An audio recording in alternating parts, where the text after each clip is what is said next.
Malam ini kita akan cerita mengenai sebuah tragedi yang terjadi pada 112 tahun yang lalu. Tepatnya terjadi pada tahun 1912. Di masa itu belum ada nih kasus penghilangan nyawa yang terekspos ke masyarakat luas. Beda banget lah ya sama zaman sekarang yang kayaknya kasus kriminal tuh bisa kita lihat hampir setiap hari beritanya. Nah, kasus ini bisa dikatakan merupakan kasus penghilangan nyawa pertama yang viral di masa itu. Assalamualaikum warahmatullahi wabarakatuh. Hai guys, selamat datang di video aku, Ami Hamidah. Pada hari itu, 17 Mei 1912, masyarakat Batavia atau kalau sekarang Jakarta ya, dikagetkan dengan penemuan sesosok tubuh wanita yang sudah tidak bernyawa terapung di pintu air kawasan Kalibaru, Senen, Jakarta Pusat. Ketika ditemukan, tubuhnya ini kaki dan tangannya dalam kondisi terikat. Kondisi tubuhnya tuh sudah hampir membusuk, tapi wajahnya tuh masih bisa dikenali. Masyarakat pun meyakini kalau sosok wanita tersebut adalah Finche de Phoenix. Finche ini adalah seorang wanita cantik blasteran Indonesia Belanda dan sosoknya itu sudah cukup terkenal di tengah masyarakat Batavia. Hal inilah yang akhirnya menarik perhatian publik. Jadi banyak nih masyarakat yang kepo. Sebenarnya apa sih yang terjadi pada Finche ini dan siapakah yang tega melakukan hal yang sekeji itu? Buat tahu kisah lengkapnya, langsung aja yuk kita rangkum bareng isi Google. Finche de Phoenix, dia adalah seorang wanita muda berusia 19 tahun dan berprofesi sebagai wanita penghibur. Tapi Finche ini bukan wanita penghibur kelas biasa guys, dia adalah wanita penghibur kelas atas. Pelanggannya adalah para laki-laki berduit karena memang tarifnya Finche ini katanya selangit guys. Meskipun begitu banyak banget laki-laki yang tergila-gila sama Finche ini karena katanya dia itu punya wajah yang sangat cantik blasteran Indonesia Belanda.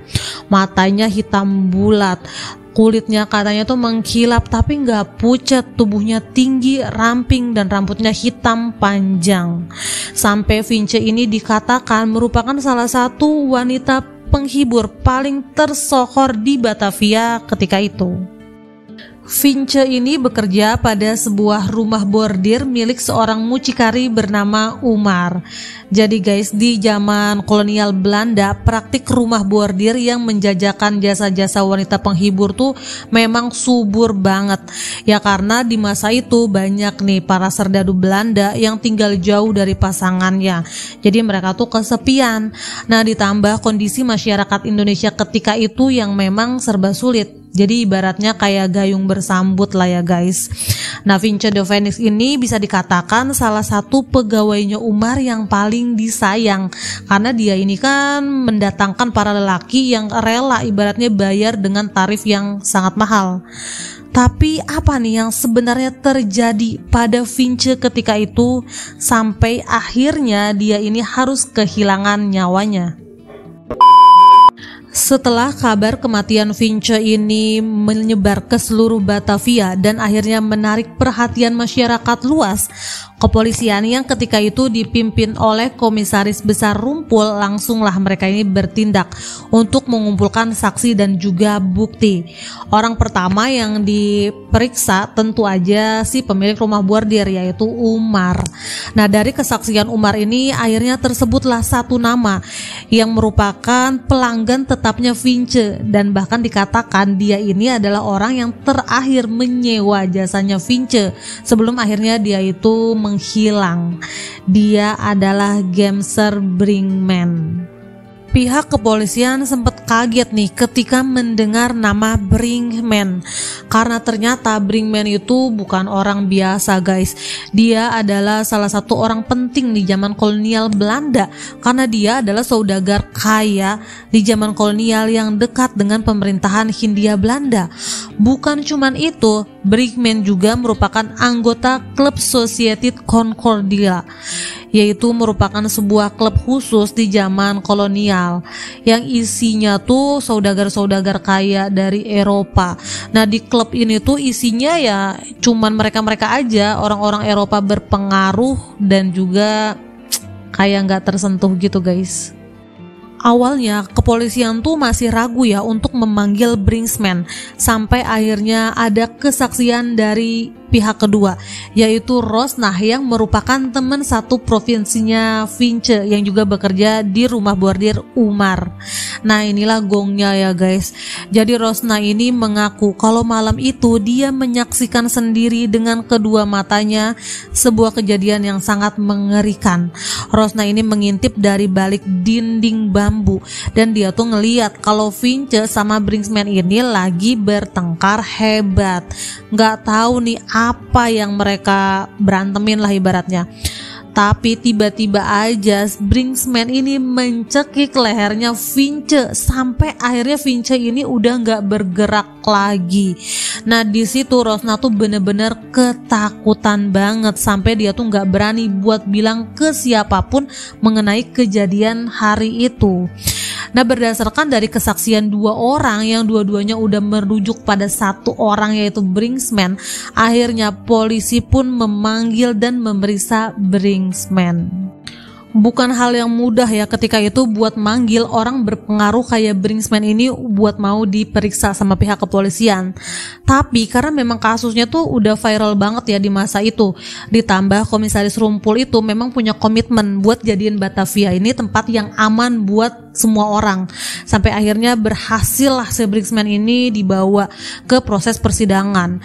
Nah, selama penyidikan Brinkman itu menolak semua tuduhan. Dia tuh bilang kalau dia tuh nggak ada sangkut pautnya sama kematiannya Vince ini. Sampai akhirnya di persidangan semuanya pun terungkap guys. Dalam persidangan sekali lagi Rosnah ini pun dipanggil untuk memberikan kesaksian di depan hakim dan juga jaksa. Nah, di sini dengan suara bergetar dan juga pelan Rosnah itu bilang, "Tuan, saya ini perempuan, saya ini penakut. Tapi sekali lagi saya bilang, laki-laki itulah yang telah melakukan pembunuhan." Dan ditambah ada saksi satu lagi yaitu Silun. Dia itu mengaku kalau dia ini memang disuruh oleh Brinkman untuk membuang jasadnya Vince ke sungai dengan imbalan uang golden. Brinkman akhirnya udah nggak bisa ngelak lagi dan hakim pun memvonis kalau dia ini bersalah. Nah, di persidangan ini akhirnya terungkaplah motif dari alasannya Brinkman menghilangkan nyawanya Vince. Ternyata guys, Brinkman ini jatuh cinta sama Vince, tapi dia tuh cemburu karena si Vince ini masih menerima panggilan dari lelaki lain. Nah, akhirnya Brinkman ini mintalah kepada Vince untuk jadi gundiknya dia atau kayak istri simpenannya gitulah. Nah, supaya ya si Vince ini cuman bisa melayani si Brinkman aja. Tapi ditolak sama si Vince. Nah, di situ Brinkman tuh langsung marah. Dia tuh kayak tersinggung lah karena pinangannya tuh ditolak. Terbakar api cemburu dan juga marah karena merasa tersinggung, Brinkman ini pun akhirnya gelap mata. Dia pun akhirnya mencekik Vince sampai akhirnya sang wanita ini pun kehilangan nyawanya. Brinkman pun akhirnya divonis bersalah dan dijatuhi hukuman gantung. Nah, dia tuh akhirnya marah besar lah dengan vonis tersebut. Dia nggak terima.